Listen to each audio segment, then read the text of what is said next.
Manusia intoleran, manusia yang memiliki kekerasan akan selalu ada. Pilihan kita adalah mendiamkan mereka atau menindak mereka. Dan jika saya presiden, saya akan menindak dengan amat tegas. Apa yang diomongin belum tentu itu 100% dilakukan atau belum tentu sama dengan apa yang akan dilakukan. Semua bergantung dari kepentingan politik saja. Semua bergantung dari berapa banyak suara yang mau diraih. Dan Anies sadar kelompok-kelompok ini, kelompok-kelompok radikal ini itu bukan menjadikan dia sebagai pemimpin dipuja-puja. Iya, sekarang memang dipuja-puja karena simbol politik satu-satunya yang diharapkan oleh kelompok-kelompok radikal ini ya Anies. Tapi Anies sadar dia nggak bisa tuh mengendalikan gerombolan-gerombolan ini karena sesungguhnya gerombolan ini punya agenda sendiri, punya tujuan-tujuan sendiri yang bisa saja berbeda dengan tujuan-tujuan politik Anies atau tujuan-tujuan politik yang lain. Mereka ingin mendompleng semua peristiwa politik untuk mengedepankan agenda mereka. Apa agenda-agenda mereka ini? Yaitu tadi, bikin Indonesia kayak khilafah, bikin kerusuhan, bikin pengubahan terhadap Pancasila, bikin negara Islam, bikin undang-undang syariat dan segala macam. Itu tujuan mereka. Siapapun kelompok atau siapapun orang yang akan dijadikan patron. Contohnya apa? Contohnya pada saat kita tahulah 2019 Pak Jokowi sama Pak Prabowo itu bersaing sangat keras sebagai kandidat capres. Ketika saat itu orang-orang ini ada di belakang Prabowo. Mereka mendukung Prabowo mati-matian. Bahkan masjid-masjid itu seolah-olah Prabowo lebih ulama dari ulama. Kalau nggak coblos Prabowo hukumannya neraka. Kalau nggak coblos Prabowo dosanya besar sekali. Lebih besar dari dosa durhaka sama Pak RT misalnya. Nah, ini yang digaung-gaungkan.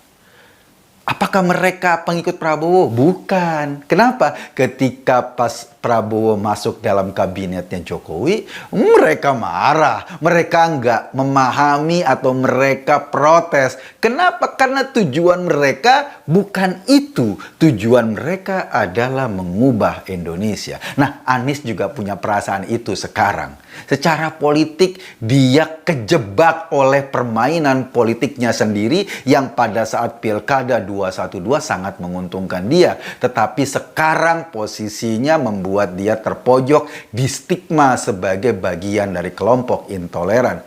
Dia berusaha keluar dari sini, tetapi jejak digital itu nggak bisa hilang begitu saja. Ingatan orang ketika mereka mau kampanye di Jakarta dikejar-kejar sambil bertakbir. Ingatan orang ketika anak-anak kecil teriak bunuh-bunuh Ahok. Ingatan orang ketika takbir dibarengi dengan intimidasi.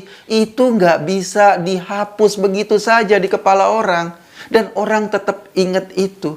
Apalagi waktu itu eksploitasi surat dalam kitab suci yang melarang, yang katanya melarang memilih pemimpin dari tidak seagama. Itu dieksploitasi sedemikian rupa untuk kemenangan politik.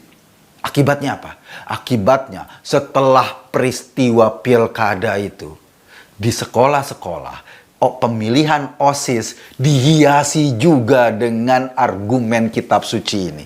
Kitab suci dieksploitasi lagi untuk pemilihan ketua OSIS. Lo bayangin, memilih ketua OSIS saja kemudian mematok pada eksploitasi politik kitab suci seperti kasus Jakarta. Memilih ibu-ibu RT, memilih RW, akhirnya rusak semuanya. Problem atau masalah yang dihasilkan di zaman Pilkada Jakarta itu ternyata merembes sampai pada kehidupan yang paling kecil. Bahkan pada pemilihan ketua OSIS di SMP negeri. Menyakitkan memang. Kerusakannya luar biasa yang dibangun itu. Sehingga kemudian kerusakannya merembes kemana-mana. Dan Kerusakan ini yang menjadi ingatan kita. Kerusakan seperti ini yang menjadi perhatian kita. Kita tidak mau Indonesia dirusak lagi oleh politik kelas coro seperti ini. Politik yang bawa-bawa agama, yang mengeksploitasi ayat dan mayat sedemikian rupa. Dan Anies sadar bahwa banyak orang yang muak dengan cara-cara seperti itu. Makanya dia mau lepas. Tapi bisakah dia lepas? Gua nggak tahu deh.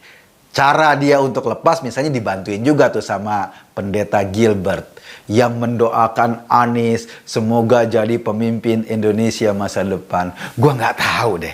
Apakah Gilbert nanya, Pak Anies, di Indonesia boleh nggak orang Kristen jadi gubernur? Kalau jawaban Anies boleh dan itu terbuka, gua respect.